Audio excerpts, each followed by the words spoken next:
Hello, everyone. I'm Sharon Tepper. I'm acting as events chair for the APA New York Metro Chapter Transportation Committee, and I speak on behalf of the entire transportation, as well as the Housing and Neighborhood Revitalization Committee, who we're co-hosting this virtual panel. So to welcome you all. This panel is achieving the goals of transit-oriented development in New York City using the Bronx Metro North stations as case studies. And as you all may know, as part of the Penn Station Access project, Metro North's New Haven line will be extended to Penn Station in New York, bringing 4 new stations to the East Bronx and Hunts Point, Morris Park, Co-op City, and Parkchester, Van Ness. Paired with the City of Yes initiatives, which rezone areas around these stations from commercial and manufacturing to residential. The New York City Council projects that we may be creating over 7,000 new housing units. So this is our vision for this panel is to really be part one of a 2-part series with a site visit to be scheduled for 1 or more of these stations later this summer. Through the chapter, and maybe we'll even plan for a 3rd part when a station opens for service. So without further ado, I would like to turn it over to our moderator. We're excited to be joined by our esteemed panelist and moderator, Christopher Takis, Global Head of Stations and Transit-Oriented Development and Principal Architect at AECOM. Thank you, Christopher. Thank you so much, Sharon. I'm really privileged to be included in this conversation today about a real game changer initiative for New York City, for the Bronx, and for the region. I want to take just a minute to have each of our 4 panelists introduce themselves. So I'm going to ask Kimberly if you would go first. All right, good afternoon, everyone. My name is Kimberly McNabb, and I am the Deputy Director for Planning and Development at the Bronx Borough President's Office. Prior to this role, I worked at City DOT in the Freight Mobility Unit, and prior to that, I worked at the MTA Subways in the Capital Programs Department. Thank you very much. Michael. Thank you, Chris. Thank you, everyone, for having us. My name is Michael Cavalar. I'm a senior team leader and senior city planning and a planner in the Bronx office of the Department of City Planning. I was also the project manager and lead planner for the Bronx Metro North Station Area Study. Prior to joining DCP, I worked in the private sector, including a 4-year stint at Skidmore, Owings & Merrill in their city design practice, where I first met Chris about a decade ago now. Thank you, Michael. Jessica, could you go next? Sure. Thanks so much, Christopher. I am Jessica Warwarg, and I work as a director in the transit-oriented development group within construction and development within the MTA. And I'm super excited to be here today to talk about this because it's such a cool project. And before this, I also worked at City DOT for a bunch of years, before that, and also at HPD and at the World Bank, and I also participated in APA talks before about food policy. So I'm interested in that as well, but excited to be here today to talk about this. So thank you. Great. Thank you, Jessica. And last but certainly not least, Moses. Hi, folks. Thanks so much for having me. My name's Moses Gates. I'm Vice President for Housing and Neighborhood Planning at Regional Plan Association, which is a 103-year-old civic association dedicated to planning advocacy and research in the tri-state region. And for this panel and this panel only, I might change my my Zoom name to Moses Gates AICP. So it's good to be here among fellow planners. Well, thank you very much. So for the audience that's dialed into this webinar today, this is a great team of thinkers. These are planners, these are advocates, these are strategists that are making the future for the region. And we have a great lineup today of questions for you, and then we're going to conclude the webinar. The last 20, maybe 15 minutes, we'll see how far we get. We'll open up to Q&A, which you'll be invited when we're ready for you to put your questions into the chat box, and I will then facilitate with the panelists to answer those questions. So let's get started. We're gonna talk through a few framing questions here that really will help you to understand the significance of what the city and the state and the communities in the Bronx are doing here with these new four stations, the land rethinking around them as part of this Penn Station Access initiative. This is an amazing project for the whole country, frankly, to look at the integration between infrastructure-led and mobility prioritized city building. This is not just a TOD question, it's really more about how we get the most value long-term out of investing in transportation and investing in connecting people and place. So this coupled with the recent City of Yes success, rethinking land zoning and land use and zoning around the stations, the attention on commercial and manufacturing, how to meet the state's residential crisis. This is about all of those topics.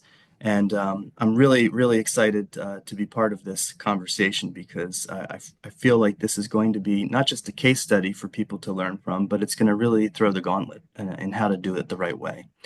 So to give you a little bit of context and some background on how this all came together, Michael was generous to put together a few slides, which he's going to walk us through for about 10 minutes, and then we're going to get into the questions. So Michael, I'm handing it off to you.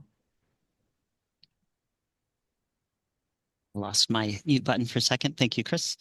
So I'll just give a very quick overview. I'm going to try to make this full screen, and if it doesn't work, please let me know. Is everyone seeing the full screen version of the presentation? Great. Yes. So I'll just give a very quick overview of the history of the study work and kind of what it was about. I'll try to keep this about 5 minutes here so we have time for discussion. So the bigger context here is currently the East Bronx lacks these regional rail connections. There's an existing line that travels through the Bronx. It's used by the Acela line today, but there are no existing stations, and there haven't been for about 100 years. There was a long time ago an old rail line here. In the future, we'll have these new stations in the East Bronx, which will do a lot of good, and including dramatically improving access to the borough, the city, and the region for Bronxites, as well as access into the borough. For instance, at the major jobs and medical center at Morris Park. So that was the impetus. So we saw this as a city as a really unique opportunity to thoughtfully plan around 4 new stations in the Bronx, do transit-oriented development planning, in this unique situation where the line wasn't the issue and the MTA was committed to building these new stations.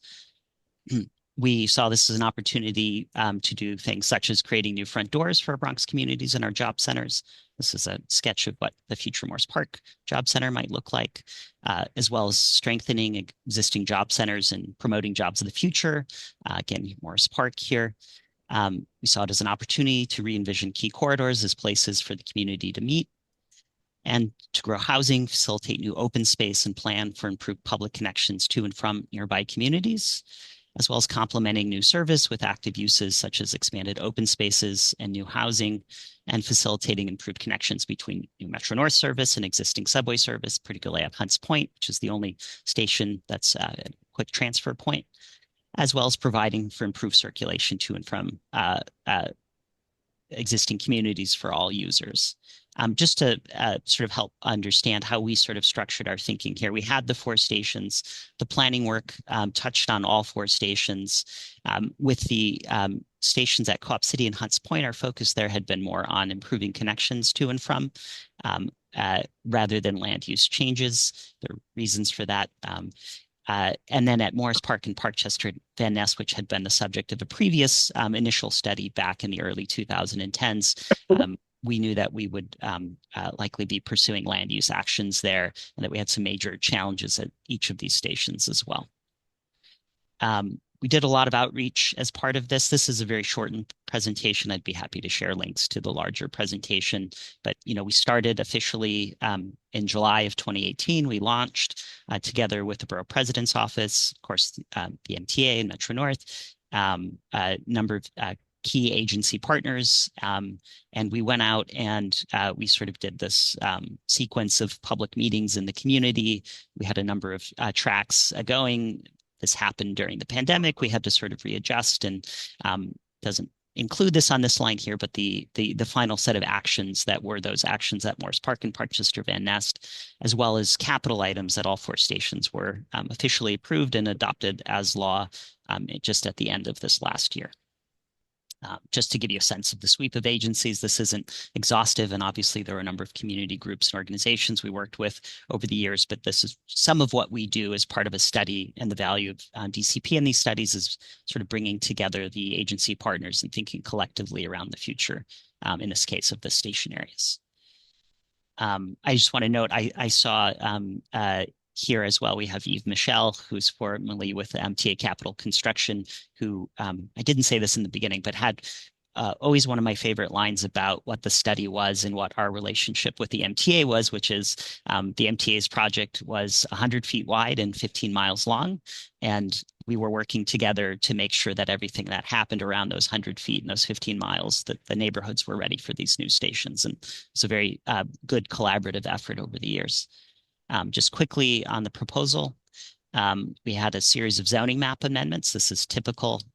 So here you can see some of those changes at Morris Park in different characters. We had sort of a station adjacent area, some mixed use transitional areas, small station adjacent retail area at Parkchester Van Ness, some transitional residential, which really means we were being particularly careful about stepping down to the existing context, some high density residential, and then we had a couple of special sites, as well as a very small and minor portion of automotive uses there. We also had a series of zoning text amendments. This is also typical. We have a special district text. This is available online. Perhaps there will be some questions about it, but this is a way that we achieve a lot of the goals in the study that might be more bespoke things to help promote growth in housing, foster adequate services in the areas, encourage things like parks and private actors to help complement the city's investments in those sorts of things, improve the streetscape, and just generally creating a more cohesive public realm. And in this case, of course, supporting the stations and removing as possible friction between the surrounding communities and the future stations. So some of the goals here, these are a bit specific, but supporting residential growth, encouraging creation of lively public realm. I can talk through some of these more. And then also importantly, growing the existing job center, particularly at Morris Park, which is also already one of the 10 largest job centers in the city of New York. We also, as a matter of course, when we increase by a significant amount the allowed residential uses, we map what we call mandatory inclusionary housing areas. So this is a way of producing income-restricted housing. And so this was one of the largest expansions of this kind of housing in recent years. And then importantly, we also, of course, are doing larger capital thinking as part of this with our partners at the different capital agencies, obviously working with the Bronx Borough President's Office and others, as we think collectively around these stations. And so at Morris Park, there were 3 actions that are just worth noting that were part of the land use application that was adopted that were meant to improve the public realm or connections around the station area. We had some items, mapping items related to a future Morris Park Plaza on the west side of the station area there. We had some actions related to getting better sidewalks on Marconi today as a function of the sort of historic nature of the Hutchinson Metro Center, which is sort of the southern portion. There are no sidewalks on the west side of the street. And then we had an action seeking to facilitate proposed connections in and out of the Hutchinson Metro Center, which we've understood for a very long time to be constrained. And we wanted to take advantage of the planning work and the collective thinking with agency partners to fix that. And then over at Parkchester and Ness, we also had a couple of land use actions aimed at improving the public realm. One of them on a large private site that was actually filed by that private site itself, but seeking to facilitate a third connection to the station there in the future. And so at the end, as part of the adoption process, there's a standard public review process that probably most of you are familiar with in the city of New York, which is our ULERP process. As part of this, there's oftentimes a points of agreement that is sort of part of the what the city goes through with the council members. And so in this case, we were able to secure 500 million in capital commitments to complement the planning work here. This just gives you a sense of the geographic scope of those commitments, specifically kind of at the central stations. There were also some at Hunts Point as well, which isn't on the maps, but you can see this touches on everything from parks to some investments in public safety and other such improvements along the way. All of this is publicly available online. We actually have a tracker that I just wanted to note with the city where we track the investments for the different studies over the years, so you can see the progress on those. Of course, this was just adopted, so it's just the initial items that we have up here, but it's an easy way to check in on that. And so, that's that. Thank you again for being here, and I'll turn it back to Chris. Thank you very much, Michael. Great summary there, and lot of material. If anybody is interested in, I'm sure we can share links to those some of those documents through the public process.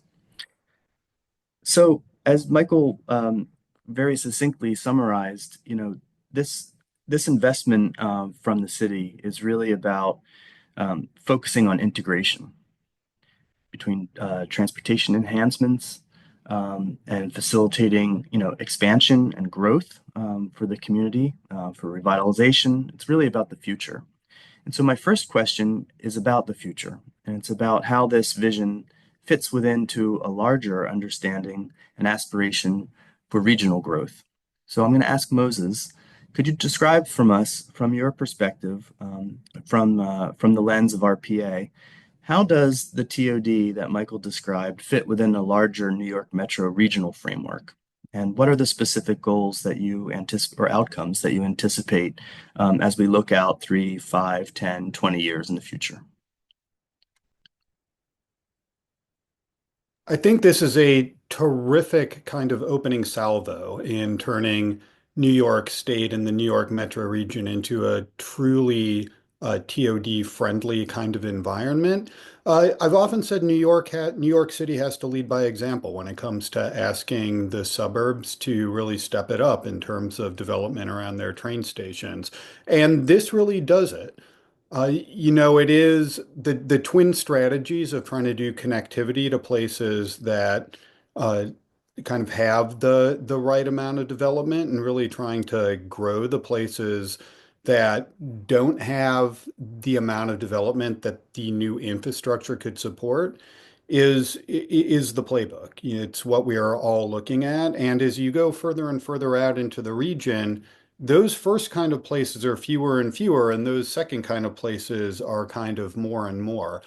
And New York City has done a pretty good job in some areas at this, but historically, until I would say fairly recently, they haven't done that great of a job in the more suburban areas of the outer boroughs. And the fact I think that there were a couple of these stops in the East Bronx where we made a concerted effort to really align the infrastructure with the housing growth. That's something that we can now go out into the Nassau counties, Westchester, Suffolk, and say, here is a playbook. Here is something where we stepped it up and really met our housing needs with the infrastructure that we have, and we think it's a good pattern for the future. Will that happen? I think it's up in the air and a matter of kind of civic will. But the fact that we've done it here gives us a real leg to stand on when it comes to expanding it throughout the region. Amazing. Can you talk a little bit further about that? How did you call it? The twin strategy playbook? I love that. Sure. I mean, there's an idea, and this has been an idea for a long time, that we have to link infrastructure investment and housing growth.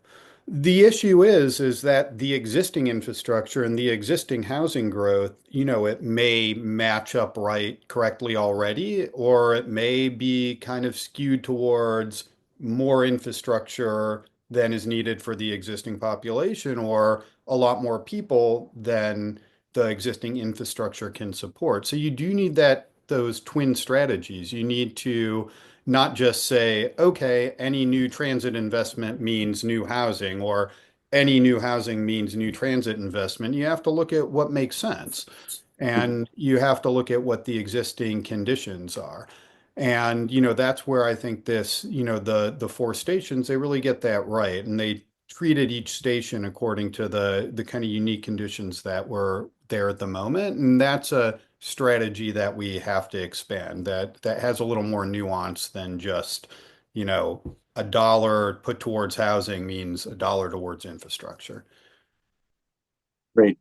Thank you very much. That sounds great. Well, that, what you've been able to talk about, Moses, is sort of like, from 30,000 feet looking down, right, on what this means to the region. But let's look at it now from the lens of what this opportunity creates from the borough's perspective. So I'll ask Kimberly if she could talk to us a little bit about, how what Moses just framed can contribute to the specific goals for the borough, and maybe walk us through a little bit of the sort of the sequence of how you see this vision coming together as it unfolds over the next decade or so. Sure. So I think in starting off, I think it's safe to say that, a number of people here can agree that there has been a historical disinvestment in public transportation access and alternatives in the Bronx, unfortunately. And the borough president is very aware of this and is fighting to, make improvements there all the time. And so as part of her strategic policy statement, which was issued in 2022 and can be found on our website, one of her first goals, as far as addressing transportation concerns in the borough, is to fully implement the new Metro North stations. So hooray, we met the goal, panel over. But no, it's, in all seriousness, this expansion, for commuter rail in the East Bronx is a huge step towards reversing the trend, as being the forgotten borough, so to speak, for, some of these investments, especially with transportation, and the anticipated economic growth and development in the areas by all the stations is long overdue. So that is, priority number one. Another goal from the policy statement is to build and preserve quality, affordable housing. The land use actions as part of this expansion will add some housing, and thankfully we have an opportunity now to make sure that affordable housing isn't just constructed, but it's also constructed thoughtfully, closer and better connected to public transit. So that's a huge part of making strides there. The locations of these new stations are currently not overwhelmingly close to any, a lot of subway lines. Certain areas are even considered transit deserts. So this is a huge step in the right direction. Another goal is to expand tourism in the Bronx. Clearly, the Metro North expansion is going to help Bronxites get, in and out of the borough to their jobs, to school, wherever they need to go, and will improve mobility for the current residents, but it will also attract people from outside the borough to come work, live, play, and enjoy all the fruits of our wonderful borough. And lastly, there are some various goals addressed, focusing on asthma and reducing traffic-related air pollution in our borough, which is an ongoing problem as well, by increasing public transportation options. That does something to address the issues that we have of high asthma rates, and potential impacts on air quality by providing an alternative to driving. I would be remiss if I don't also mention that last month we won a $20 million grant from New York State under the Downtown Revitalization Initiative. The money is specifically going to be geared towards projects that will transform the Greater Morris Park area into a premier, transit-oriented development hub by leveraging this expansion of Metro North service and the rezonings to bolster economic and employment growth in this, specifically in this area. The funding will provide support for several projects that will also meet the goals that I've already mentioned from the strategic policy statement, and then some. The DRI application that we submitted is also available on our website. Congratulations on winning that grant. This seems like a game changer. $20 million is a lot of money. Could you talk a little bit about how you imagine that to be used, maybe a little bit more specifically to, underpin and accelerate those kinds of community-focused investments in the greater Morris Park area? Sure, and I'm happy to talk about that more in the later on the panel as well. But generally speaking, the money is going, the money should be going towards projects that will, help to attract and support what's already there. Morris Park specifically, as Michael mentioned, is gigantic. It's already a very active and successful economic pull. And so the projects that the DRI will help support, tend to feed into that. So you have infrastructure improvements, streetscape improvements, transportation improvements, so sidewalk improvements, storefront, revitalization. It's that whole basket of those types of projects that will help to, in hand help with the amount of growth that will come with just the stations themselves. So. Okay, thank you. Well, I want to pivot back to the comment Michael made when he was quoting Yves Michel and this, MTA's project is 100 feet wide by 15 miles long. I love that. So let's talk about infrastructure. Let's talk about the MTA's view of this project. And we're lucky to have Jessica here from the MTA's TOD department. MTA has a group of folks working on the sort of the integration between the trains and the tracks and the infrastructure, and making that link between the role of the Transportation Authority in also accelerating partnership and synergy with the land use planners and policymakers. So I would like to ask Jessica if she could talk a little bit from her perspective about the role of TOD and her group in particular at the MTA. Sure. Thank you. So the role of the transit-oriented development group really fits into part of the goals of the MTA and the MTA's mission, which is MTA's mission in part is to enhance the quality of life and economic health of the region by providing transportation, providing access to transportation. And then the transit-oriented development group where I work is really focused on development and connecting people to our network. Primarily now through development and fostering development in different ways, but also through looking at kind of like first mile, last mile connections and looking at partnering with other agencies and groups like city planning and the Department of Transportation to make sure that people can actually also access our network.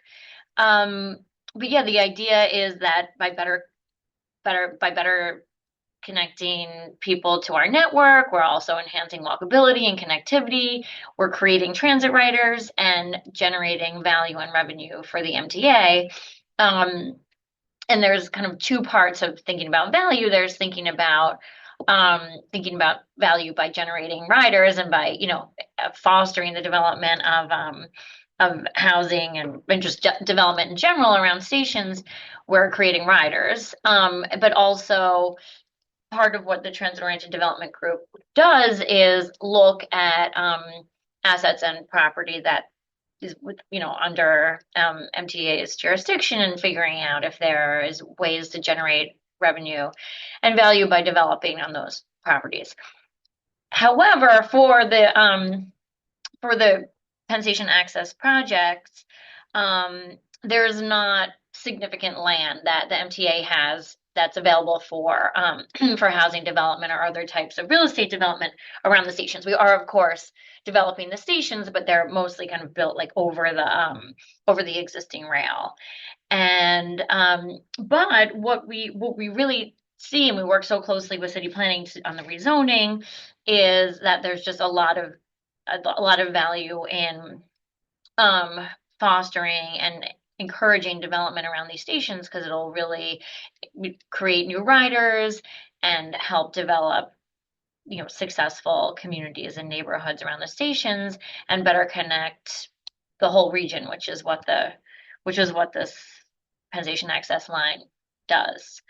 And I did also appreciate that quote. Thank you, Michael and Eve. And I was going to tell you something else. Oh, that this was also, and I'll talk a little bit more about it later too, but this was developed a little bit in kind of response to East Side Access. And I think it's been kind of on people's radar here. I mean, I've only been at the MTA about 2.5 years, but this project, is much, much older than my MTA tenure, and was initially thought of as like West Side Access, and connecting the West Side to the Bronx and to Westchester and Connecticut, and connecting the Bronx to Westchester and Connecticut and the West Side, and really really tying together the region and presenting a lot of potential. Did you have a follow-up, or there was one other? Well, if I could prompt you, Yeah. to zoom out a little bit about the larger mission of the TOD group. Okay. This is a very special and unique opportunity to create new stations. Going back to Moses' point about sort of the dual strategy playbook, right? It's this project, the forthcoming IBX project. These are all sort of who's on first. Does land use come first? Does transportation and mobility come first? I mean, ideally, the answer is you do them at the same time, and that requires extreme partnerships. So, can you talk to us a little bit about how on other projects outside of this one, your group is working to foster that kind of stimulus in real time? Sure. Well, and it's interesting because New York is, I was thinking about this. I mean, New York, we were talking about transit-oriented development, and New York is kind of like quintessentially a transit-oriented development. I mean, I know certainly in the more suburban areas, less so, but the New York City Central Business District and its core, but also a lot of the older suburbs were really built around our infrastructure. So when you're looking at transit-oriented development in other parts of the country, it's a lot of like new development around kind of new transit infrastructure. And this is New York City kind of developed around its transit, which is, I mean, probably part of what makes a lot of us love New York. And for this, actually, one example of like kind of good collaboration is related to Penn Station Access, so that's good. And I can talk a little about IBX too. But for around the Morris Park station, when we were doing the rezoning, we worked with the owner of a privately owned property and put together an agreement that before the property was zoned for industrial, and now it's zoned for mixed use. And we've negotiated something that's similar to another kind of program that we have, which is called zoning for accessibility, where if this owner redevelops their property, they will get an FAR bump for if they build a pedestrian bridge from their site, because it's right near the Parkchester station. So that's one good example. And then on IBX, which is really in its early planning phases, we've been just working really closely with the IBX delivery team here at the MTA to make sure that we're looking at the potential for value capture along the route, and that as they're writing RFPs for the environmental review and some of the planning, that the concept of transit-oriented development along that route, along that corridor, and around the stations is something that's in our mind the whole time, so that there's this kind of integrated planning process that we're working in lockstep with the team to make sure the planning goes as smoothly as things possibly could go here. Amazing. Thank you very much. Thanks. All right, I'm going to shift my my questions now to Michael. You walked through several really transformative ideas that were underlying the community engagement process and sort of shaping policy as you worked through the land use actions. Can you talk to us a little bit about how um, this effort was really part of the larger movement that maybe dovetailed with City of Yes? And what did you learn from that synergy, uh, throughout the community engagement process? Sure. Yeah. So maybe start with the City of Yes component. This study really started and predated what became known as the suite of city initiatives that kind of fell under the City of Yes umbrella. It did become the City of Yes Bronx Metro North study at a certain point. So it's sort of understood to be within the family. Um, Interestingly, we were sort of going into the public process and were through a lot of the environmental work when some of the earlier components of City of Yes, such as for carbon neutrality or for economic development, were going through. And so we benefited directly from those having already been adopted or being on their way to being adopted, and some of the rules that come through there. So, for instance, some of the changes in sort of the streetscape tiers and how that works, we were able to just sort of piggyback on that. With the last of them, the City of Yes for Housing Opportunity, we were in a trickier position in that we were sort of on parallel tracks. And so we made a decision as part of Bronx Metro North for really extreme transparency that we would sort of preview some of those changes and incorporate them into our work, in part so that was reflected in our environmental work as well, so we could be fully transparent about the combined outcomes of what was our initiative plus some of those changes coming through. So that was really kind of how they dovetailed. They were both part of a family, and they were sort of also at times moving in their own way. I think, more generally, I know this isn't exactly the question, Chris, but I think I think there have been some good points made about, this is a unique opportunity. These stations are coming, and I think we saw, just more generally as part of Bronx Metro North, as our kind of charge here is this is a big investment on the part of Metro North to put these stations here. And it would be a shame not to do some proactive thinking around those stations, to one, just sort of support the success of the future stations and make it easier for people to get to and from them, but also to do things like Kimberly mentioned, which is, these are areas that had been an edge condition for decades. There's been talk of the stations for decades, but they weren't really ready, and they were difficult to imagine being ready for future stations, which is a lot of what we heard during the public process. There was a lot of conversation about the conditions here, a lot of concern about what it might mean to walk to and from them, whether that was just general comfort or safety. But we also knew more generally that we had some unique opportunities to support surrounding job centers. For instance, again, at Morris Park, not just the Montefiore Hospital on the west side, but we also have major changes happening on the east side through a state project. And so we knew that the changes that we would be potentially putting in place would also be supportive of the larger area and the larger vision for the area. And I think I've entirely lost track of the initial question, Chris, if you want to redirect me. Oh, no, that's great. Well, this idea about urban planning paving the way towards community readiness. I think that's really at the root of what you do. And these four stations are similar, but they're also unique. Can you talk a little bit about how they're going to be ready in different ways? Sure. Yeah, and I do appreciate Moses noting that the station by station approach, which was really our approach. And so they are all quite unique. Hunts Point, is the only station with nearby within a quarter-mile access between the subway and the Metro North station. A lot of the challenges there relate to the public realm and the condition between those stations and concerns about that. I'll just say there, it's also complex because there's the Hunts Point Peninsula, which has its own planning exercise run through EDC, which is Hunts Point Forward, which has been an excellent exercise they managed for a long time now, and recently had their latest report there last year. And so we worked closely, obviously, with EDC as part of this. We had some other initiatives at the time, but our focus there had really been how do we lower the friction for someone walking?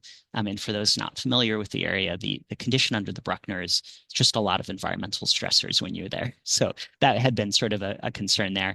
And then at Co-op City, we have one of the city's largest naturally occurring retirement communities there.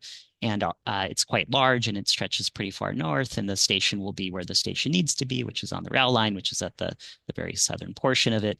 And so, our concern there was the condition along Erskine there, which is the street where the station will land. There were some challenging engineering constraints on the part of the MTA Metro North for where the station could be. And so that had been our focus there and sort of is reflected in the capital items there. And then, at Parkchester and Morris Park, we have two very unique station areas. And I failed to mention, the numbers, but we're talking potential growth in 7,000 housing units, including well over 1,000 permanently income restricted housing units and potentially more affordable units, depending on how those developments proceed, because oftentimes they enter into additional agreements with the city. But we had Parkchester, which is a very unique community. You have also a naturally occurring retirement community to the south of the station area on the south side of East Tremont Avenue there, which is, a built out, lovely, unique community with its own history. And then to the north, you have sort of complex industrial conditions. And so we were really focused on what does it mean to make East Tremont what it kind of needs to be, which was what we were hearing from the public, which is it's sort of a barrier between communities today. And so how do we improve that? Where do we strategically identify opportunities for housing?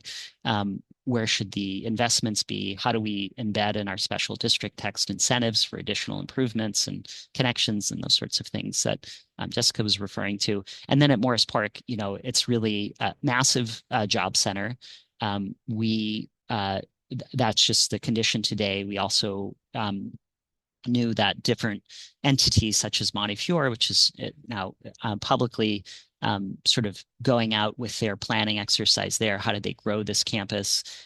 We have on the other side of the rail line a sort of a separate but related project that was a constraint that we were working around, which was at the time, a 1.1 to 1.9 million square foot redevelopment of the northern portion of the former Bronx Psychiatric Center, and some really complex conditions there with private property ownership. We didn't have any public land until you get to Marconi Street, and that created its own unique challenge for us and for the MTA. And working through that, was an interesting part of the work. And then really on the west side, we had sort of this industrial area that we were hearing a lot, again, from the public. There was a lot of concern about, who is going to take the train if you get off the train and you've got to walk around car shops and over to the hospital campuses there. How is that appropriate for medical users and so on and so forth? And so, really there we had focused on creating an opportunity for housing, but also how do we improve the public realm there? And that is where, one of our actions related to this idea of a public plaza, which was, I should note, was actually a recommendation very early on in the public process from a member of the community that we kind of ran with and developed as a city. And there are a number of actions there. Again, supporting the MTA, like how do we, and so one of the things there was an opportunity to make the station more visible than it would have been, but for one of our mapping actions. And that's just part of the complex, unique challenges around each of the stations. Great. Well, actually, you've just teed up two further questions that I have. Perfect segue. So I want to talk about jobs and the boost to future employment here. So let me ask Kimberly, from the borough president's perspective, what is the role of workforce development here in this story? Michael mentioned Montefiore and the incredibly bold vision, right, for thinking forward with their institution and the opportunity that this unlocks. But what other types of jobs are we creating here? And what other kinds of organizations are you thinking about that are going to pave the way to new employment in the Bronx? Sure, I'll actually take the last part of the question first, because generally speaking, the four stations are going to be in four very different locations with different needs. But I would say that it is, the local nonprofits, the community groups, community boards, and the bids in a lot of those areas, they're all generally doing and have been doing, the work to, bring opportunities and support, growth throughout the East Bronx, and that should just be said, just for the record. Morris Park specifically, as we've mentioned, multiple times already today, it already serves as a huge, employment draw. But the other anchor campuses for a lot of the medical facilities in that area do the same thing as well. Not just Montefiore, but you also have Jacobi Medical Center, you have the Calvary Hospital, and the Bronx Behavioral Health Center. And in order to stay competitive, and to keep this area a magnet for jobs, the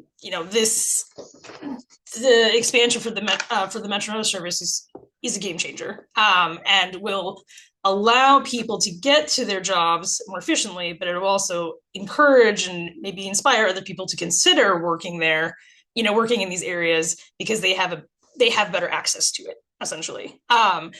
And I will say, I also have to say with Morris Park, specifically the Morris Park bid, the Westchester Square bid, and like the White Plains Road bid have all proposed projects through, our DRI, to do things to like improve the storefront, on the major corridors, street and plaza beautification projects, utility improvements, and all these things that, make these areas more attractive to future employers.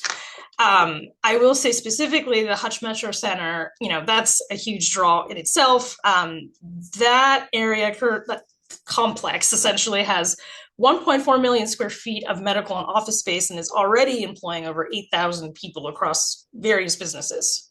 And so that, having, reliable rail service, commuter rail service for these people, for the current employees is one thing. And then again, with the anticipated growth, you'll be able to get that many more people opportunities to, work and really thrive.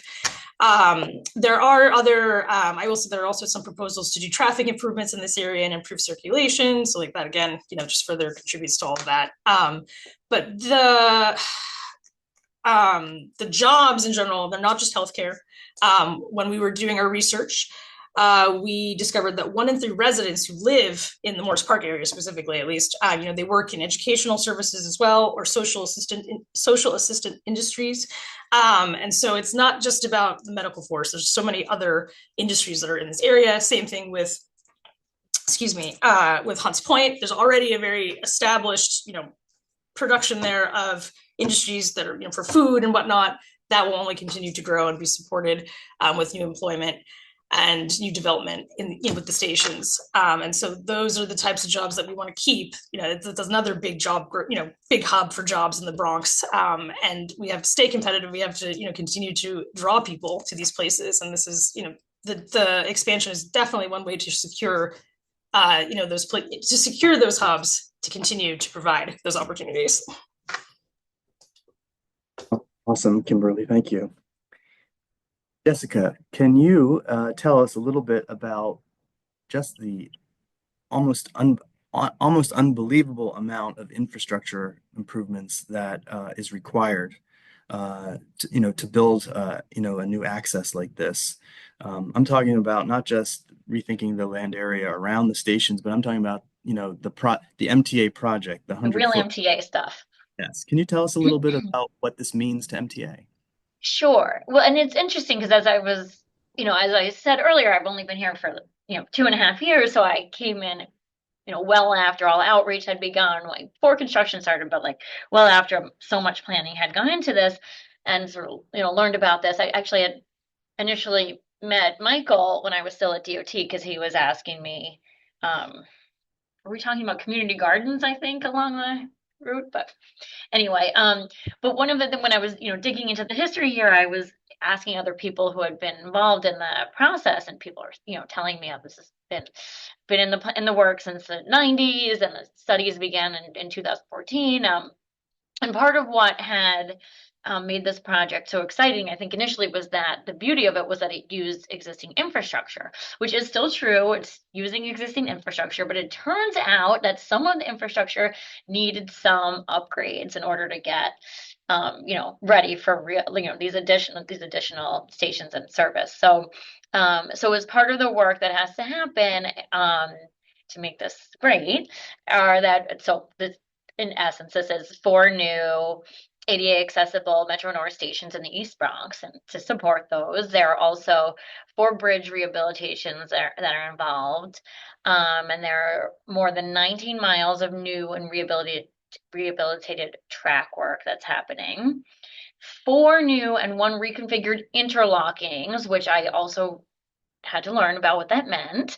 And the interlockings they have to upgrade the track so that trains can switch from one track to another easily and smoothly and safely. So that has to happen for the trains to come on and off the Amtrak line to get back onto the sort of old Metro, the New Haven line, and back down in some parts into Penn Station.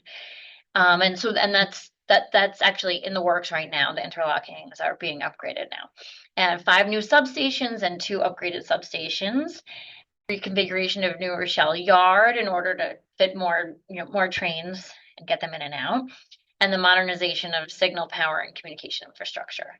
So all that stuff is in the works in order to get these stations going on existing infrastructure. Thank you so much. It's really fascinating when you think about it from the perspective of the horizontal infrastructure that makes this all go, right? And I can say from my experience working on Brightline in Florida that it was a very similar thing where it's, oh, well, we're just going to restore passenger service on an existing line.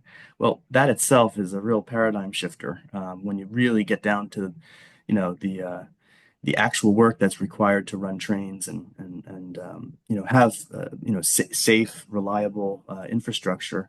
The station part, is what everybody focuses on, but it's really the engineering and the operations part that drives significant investment. And I'm sure that will be the story of IBX also. Well, it's funny because that's also existing infrastructure, but it's funny because from like a planning perspective, we're thinking about, yes, the stations and how are people accessing their service, but the MTA also has a lot of engineers that are definitely thinking a lot about that. Absolutely. A lot about the tracks. Well, thank you. Thanks. All right. My next question, I'll go back to Michael, because I'd like to learn a little bit more about how the city's goals align with those of the private property owners.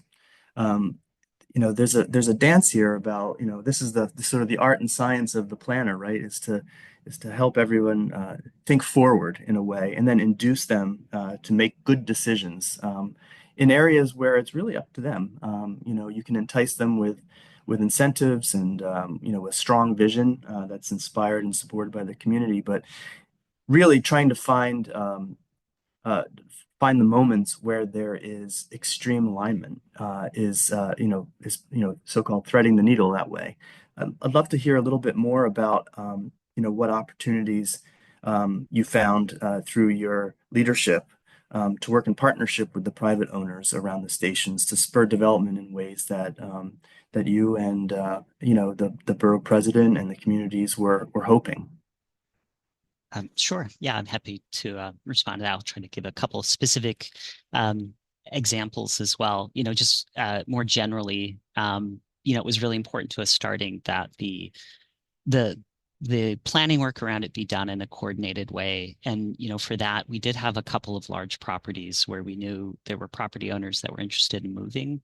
But we asked them, if they could wait out the public process so we could sort of get a full readout and kind of understand priorities and come up with a framework. And 201, all of the property owners that had approached us respected that and, waited out the public process, which they would have had a right to proceed at their own pace. But that was helpful in us in making sure things were as coordinated as possible. Obviously, you have everything is hypothetical until it's built, and so you're trying to leverage these opportunities to see what improvements might be made. You also have you have the sites you might be familiar with, and you have the sites that you don't know if they'll change, and they're part of your environmental work, and you're trying to set up in your special district text and through your zoning changes and all of that, the conditions that are most likely to lead to the condition that is what you want and what the public has expressed they've wanted on some level. And so you're sort of working around those. We had one example that I'll go back to that Jessica replied to, which is we had a very large site near Parkchester, a massive site really. And I think it's worth noting too that we sort of had a lack of public land. It's somewhat unusually for a large study for the city. And the public land we did have was public land as part of the health and hospital system, which is sort of its own land, and they have their own priorities. And so, respecting that, we were essentially working with no public land in terms of sites that we could work with, and that was an interesting constraint here. So I just want to note that. One of the things that we knew was a need here was open space and kind of access to the stations. And at East Tremont, it gets a little tricky because you have a condition where, between a couple of bridges, you've got like a half mile. And, we knew we were going to need crosswalks aligning up with the station and all of that. But we were concerned about what it meant for access from the north to the station. Working with our partners at DOT, and others, and the MTA, and in conversations with them, the MTA was able to get sort of a part of that, which was an additional connection to the bridge at White Plains Road, which we thought was a really big win, and we were very thankful for. So then you had, and not just an emergency exit, but an actual entrance there with everything you would expect for a standard entrance. And so we're quite pleased with that. But on the other side, we sort of had a gap, and we had a gap with access to the station kind of from the northeast there, going into the Van Ness and Morris Park neighborhoods. And we saw an opportunity to maybe solve for that in a way where we could leverage the private interest in doing something there with what a special district text lets us do, which is create special conditions to sort of encourage and improve public realm. And also the other constraint kind of around the stations, because of their historical nature, is they were kind of a what we call a walk to parks gap, in that there just wasn't a lot of park space where we were. We didn't have public land necessarily to create the new park space ourselves. And so we were trying to understand how we could encourage, in addition to our capital items, additional public space. And so with this particular site, we ended up crafting a special district text that first assumed a future condition where there's a new roadway through the middle of the site, kind of bringing pedestrian, bike traffic and vehicular as well into the site and allowing it to get closer to the station on the north side. And then additionally, sort of tied that to public realm improvements for functionally public space. It would be publicly accessible space within the site. Their actual criteria for the sizes of those spaces and the conditions and what they need to include, and the condition of the street going in. And the idea was essentially to get those people to the potential third connection to the station, which would be a final agreement in the future between the private property owner and the MTA. But you're sort of setting it up with the possibility that the current owner could act on it, but you also want to make sure it's thoughtfully structured so that, sometimes properties change hands, and were another property owner to take it over, they're looking at the same set of incentives to do what we thought was the right thing, which is additional connections to the station, publicly accessible open space there, and just generally an improved and superior site plan, as we sometimes say, planner-only language. And that was an example where I think it kind of came together, and the proof will be in the pudding. It will take some time to see what develops there. And I'll just note, these changes went through last year, and we in our environmental work assume a 10-year build out for those 7,000 units.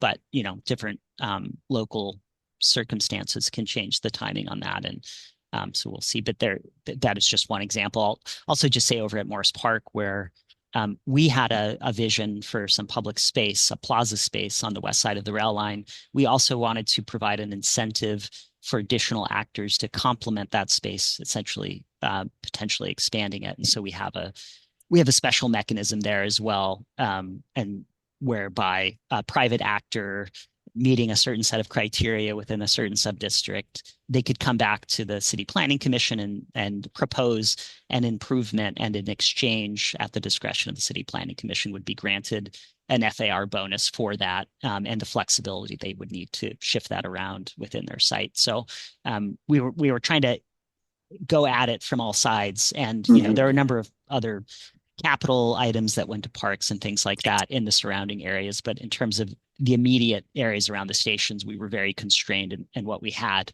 available to us. So we had to get creative. Amazing. These are great examples of how you got creative, within the bounds of what's feasible, what's legal, what's appropriate.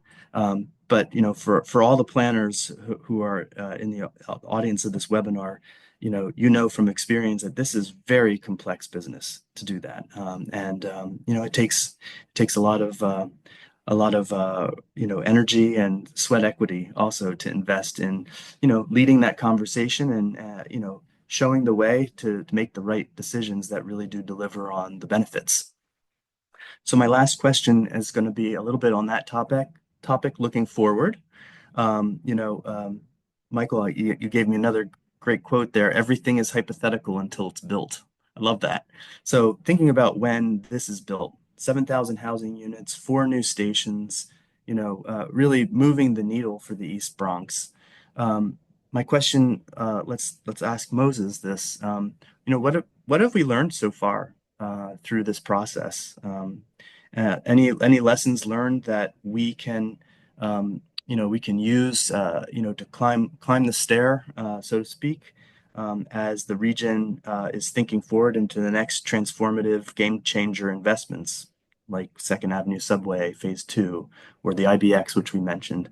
How has this process and the participation of all of you on this call and so many others really empower New York City metro region to plan better and accelerate action?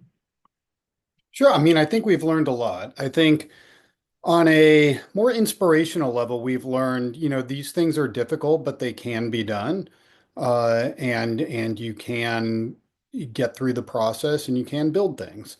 And you can do it in a way that responds to the local conditions at each place, but doesn't necessarily give veto power to groups that are a few folks or not representative of the community and not representative of the needs of the region. And I think that's really key. On a planning level, the biggest thing we've learned is taking advantage of existing infrastructure, and I think that that's really where the opportunities lie in the future. We've built new infrastructure. We built the 7 extension. We've built the Second Avenue subway. We've built Grand Central Madison.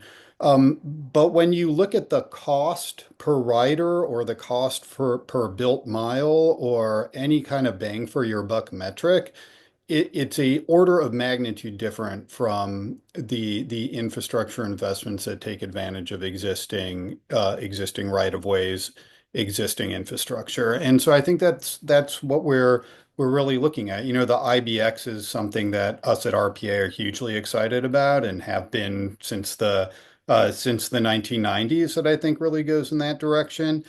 It means you don't necessarily get the optimal line on a map that you might want in fantasy planning exercises, kind of thing, when you're working with what you've got. But I think that's okay.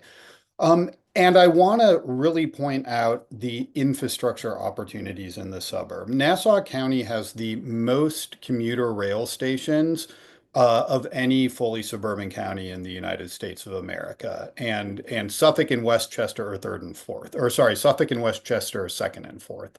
And these are not just ordinary commuter rail stations. They are commuter rail stations that go directly into the largest job hub in the Western Hemisphere. So these are the kind of things that when you're talking about taking advantage of infrastructure, you do have to take advantage of the infrastructure we already had in terms of rail. Yes, they need improvements. You need electrification. You know, we had the third track on Long Island. There's places that need electrification. There's places that need better pedestrian access to the stations. There's improvements that need to be made. But you don't need to dig a new tunnel, and you don't need to build a new station. And that is a big, big, big advantage. And I think that, you know, we need to start looking at programs to be able to scale these kind of things and to really take advantage of our existing transportation infrastructure here in the state. Amazing. I can't ask you even a follow-up that's going to do better justice than the way you've just wrapped that up. So thank you very much. Thank you also to our panelists. This has been an extraordinary conversation. I'd like to open it up to Q&A. And so let me ask our colleagues at APA who are monitoring the chat box. Let's see here if I can get this.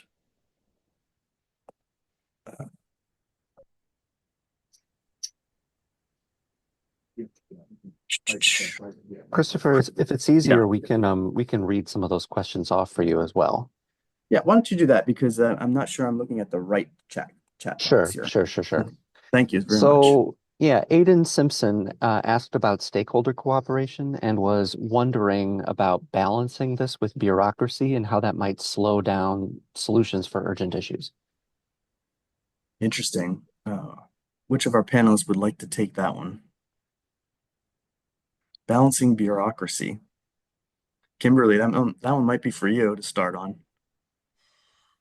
Sure, I'm happy to at least talk about what we did to somewhat address this concern. You know, prior to the approvals for all of this, you know, our office, in collaboration with our city council colleagues, we had 5 public engagement workshops in 2023. There's 1 virtual and 4 in-person meetings. And we were able to reach roughly 450 different community members in that way.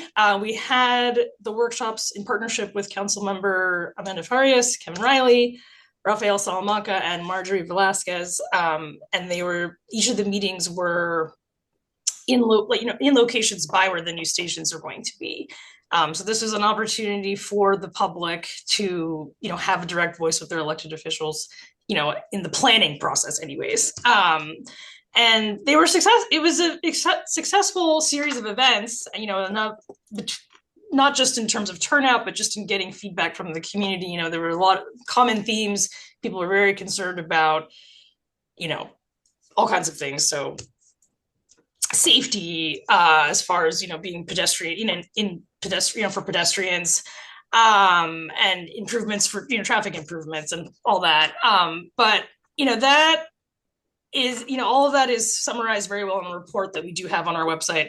But I will say, you know, the important, I guess, takeaway from doing all of that is, you know, we're getting ahead of the game. A lot of times projects go through and the public feels that they haven't had a chance to have their say.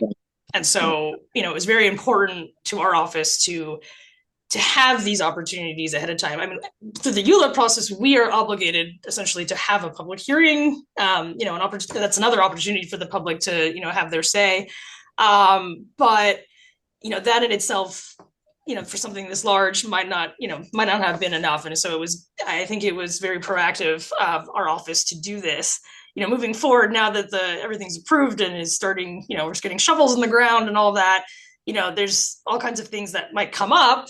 And, you know, our office will do our best to advocate and work and collaborate with, you know, the various agencies and parties involved.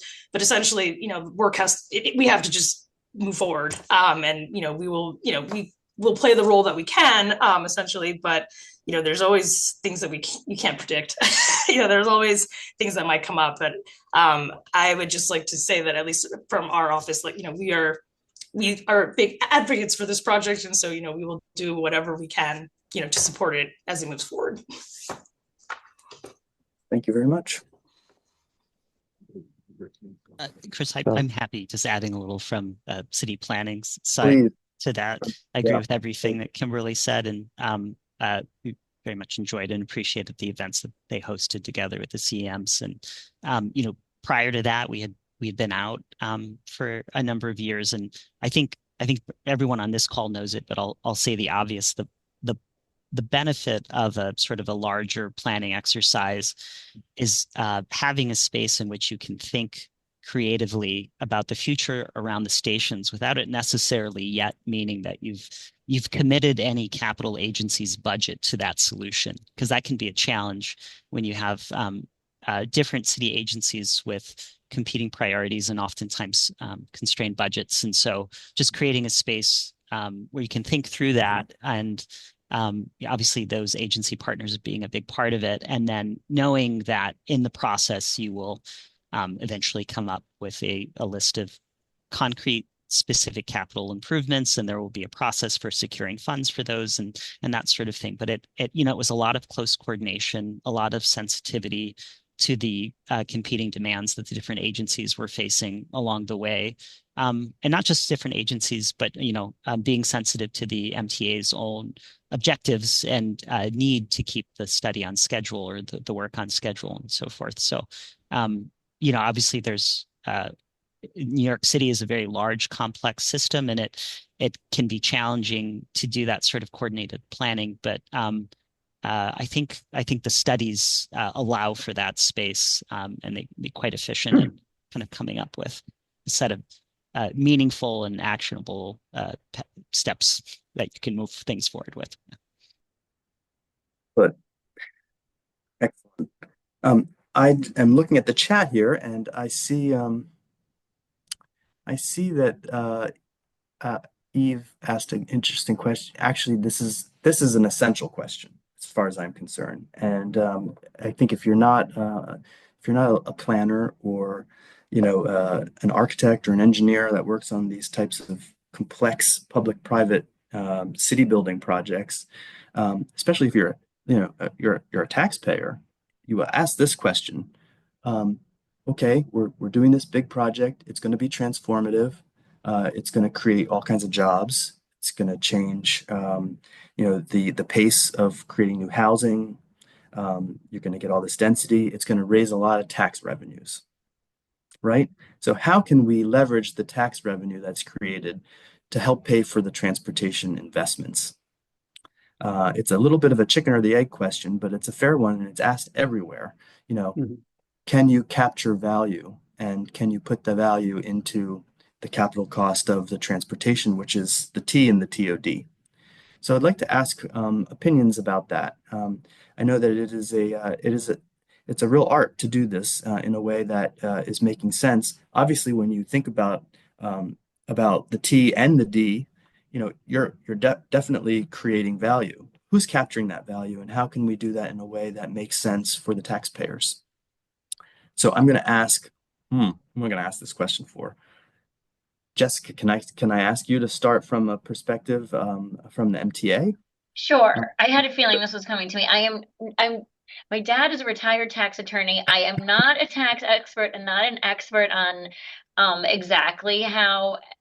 I know a little bit about this, so I can talk a little bit, and then I can, pass this on or direct it. But I mean, MTA is, I guess, half of our revenue comes from riders, and then a large percentage of the rest of our, of the money at the MTA comes from dedicated taxes from state and local subsidies.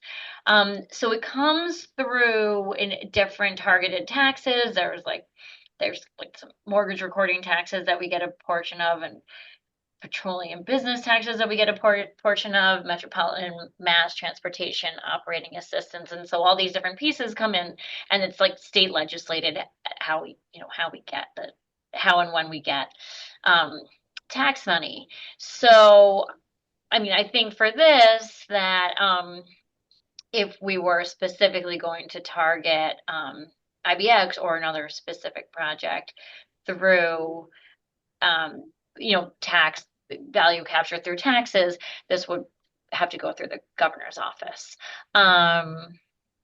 But the other thing that I was going to say, is that sometimes when we do, so as a few of us have said, what's kind of interesting about this route is that there's really not very much publicly owned land here. So there's not a lot of Right.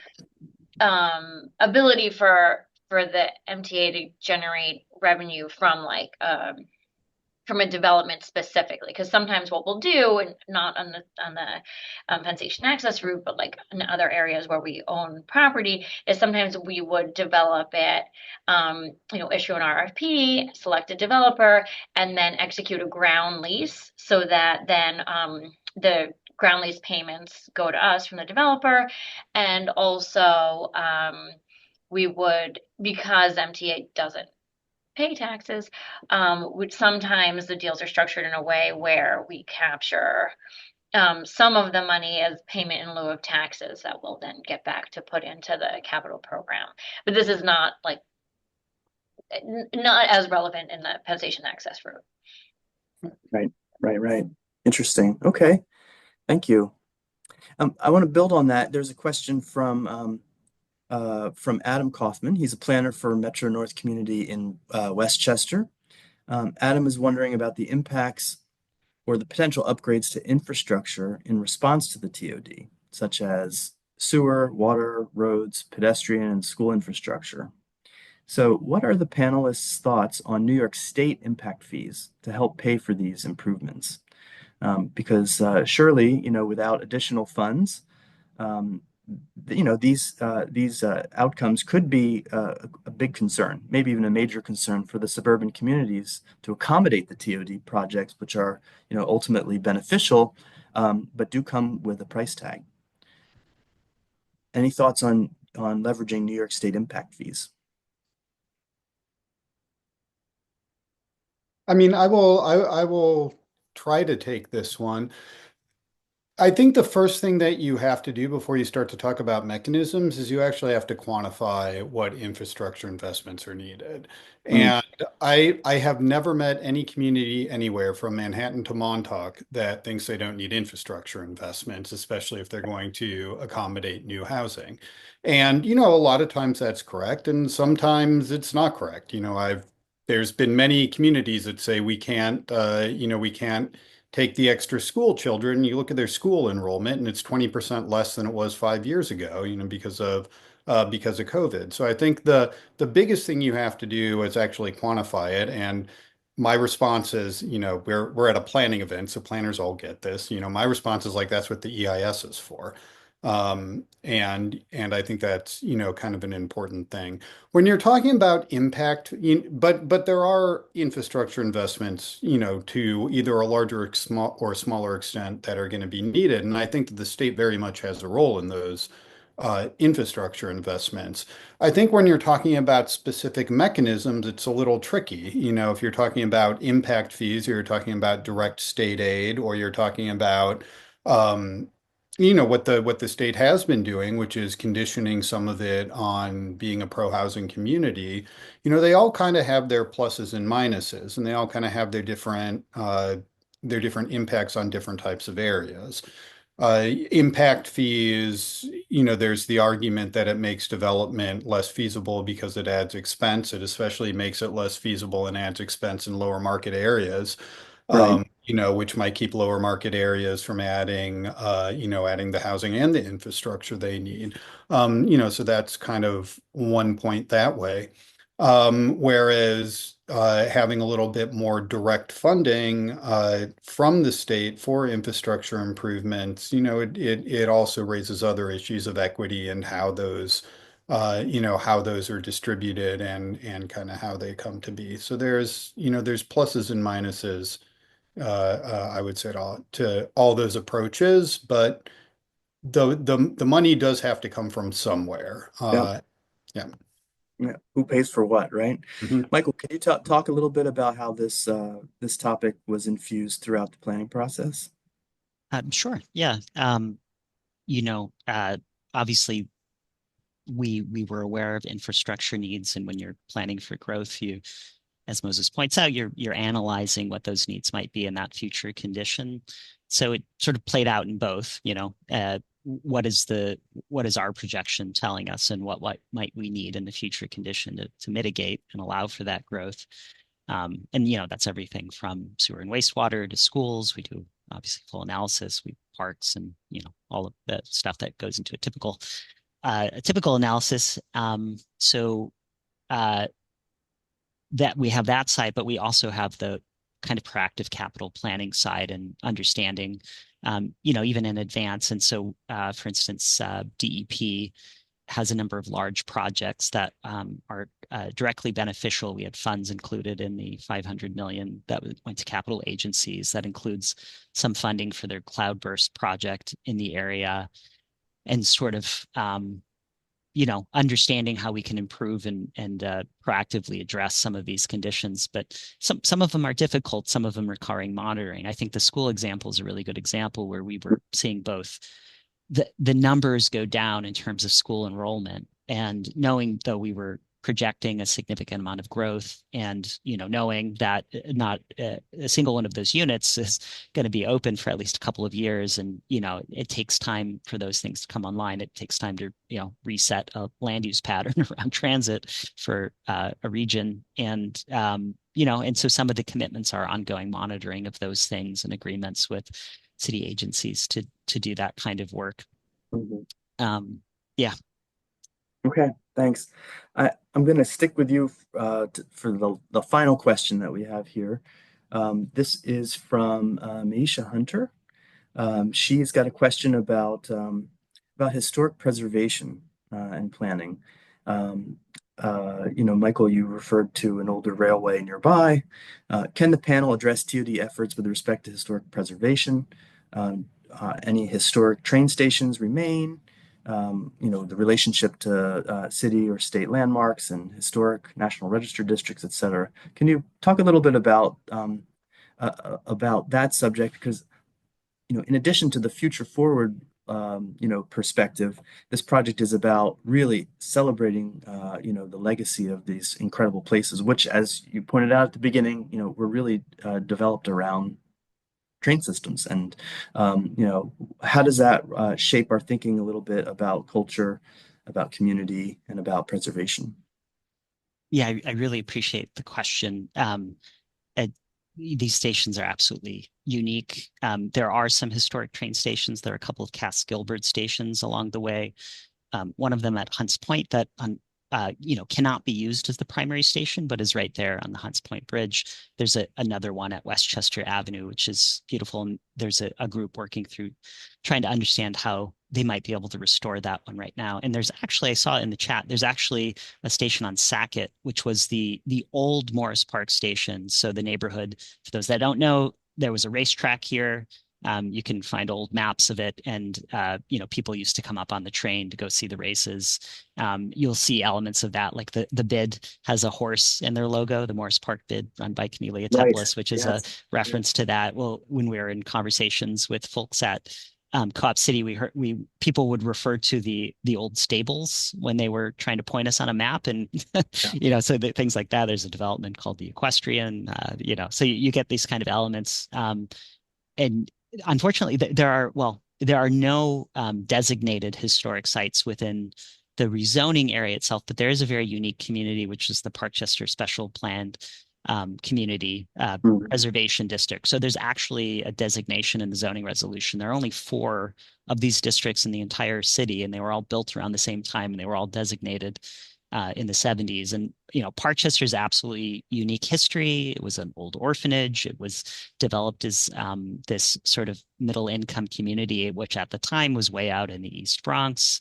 It has some, unfortunate history of racism tied into who could live in Parkchester. That's no longer the case today. Developed by MetLife Corporation, I'll say too, who also developed Stuytown, and Stuytown came after, and I think lacks a lot of the unique decorative flair that Parkchester has. If you haven't been there, I highly recommend it. But one of the challenges that we were in conversations with people about, and we heard a lot about at Parkchester Van Nest, is that you have this development that was built with these beautiful terracotta sculptures very whimsical, and they would be up on the corners of the building, and you can see them, and you can still see many of them today, but they're very heavy. They're actually three different artists that built them, and so they a few varieties of them. But the East Bronx History Forum had a great presentation not that long ago, maybe now a few years ago, maybe on them. But they're very unique. You'll have like people holding umbrellas and animals and just very curious little features. I highly recommend just getting off the train at the Parkchester station on the 6 and then just walking up through the development up to where the station will be, because you'll see a bunch of them, but they're difficult to restore. And the boards, basically for the condos there, are faced with this decision when they're having to repair the brick on the buildings about replacing them, and they're very cost prohibitive. We've heard figures as of 100,000. We've been told those are low figures, that they could be much more. We worked closely and had conversations with the Department of Cultural Affairs, trying to understand what we might be able to do, working with the ownership in Parkchester, which is a somewhat complex structure. It's about half owned, about half rented, and it's about 12,000 in some units total. But it was sort of like a stress in the community that these are disappearing, and maybe they're not as well taken care of as they could be, and so on and so forth. And that sort of happens apart from the land use actions themselves, but there certainly conversations we're interested in continuing to have. One of the points of agreement that we were happy with, or an agreement, is that some form of them will be integrated into the MTA fence there, because there will be a substation that the MTA needs to build, traction station to the east of the station at Parkchester Van Ness, and so there will be a kind of a fence that runs along that stretch. And so our understanding, some element of those will be integrated to kind of at least have that reference. But I think that's a larger and more interesting example of some of the challenges you face, and how do you maintain the character of these areas, recognizing also that they're changing. And these are, by the way, just absolutely wonderful communities. They're incredibly diverse. You have Starling Ave to the east of Parkchester, which is the fastest growing Bengali community in the city. You just go north to White Plains Road and Morris Park, and you have the very new Little Yemen that is developed. It's actually on Google Maps now, because a community member kind of pointed out that this was a growing Yemeni community, and it's there now. You have many diverse historic communities in the area. I once came across a Cypriot Turkish mosque on Morris Park Ave, and this little building that you might not have known was there. And I think there are a lot of opportunities for that. And we embedded it in our early planning work and some of our recommendations that were online. And I think this is a line that needs to go and continue into the future. I think it's a great question. That's what it's all about at the end of the day, is connecting people in place, and the placemaking is the fun part.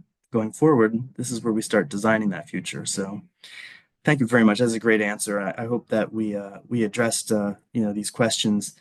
Really stimulating conversation. Really privileged to be part of this. I'm going to hand it back now to Sharon. Yes, thank you so much, Christopher, for facilitating such a great conversation. Thank you to our esteemed panelists. This was so fascinating. Everyone, if you haven't clicked the link in the chat to join the APA New York Metro Transportation Committee listserv, please do so you'll find out about our ongoing events, opportunities for CM credits, socialization, networking, all the rest of that.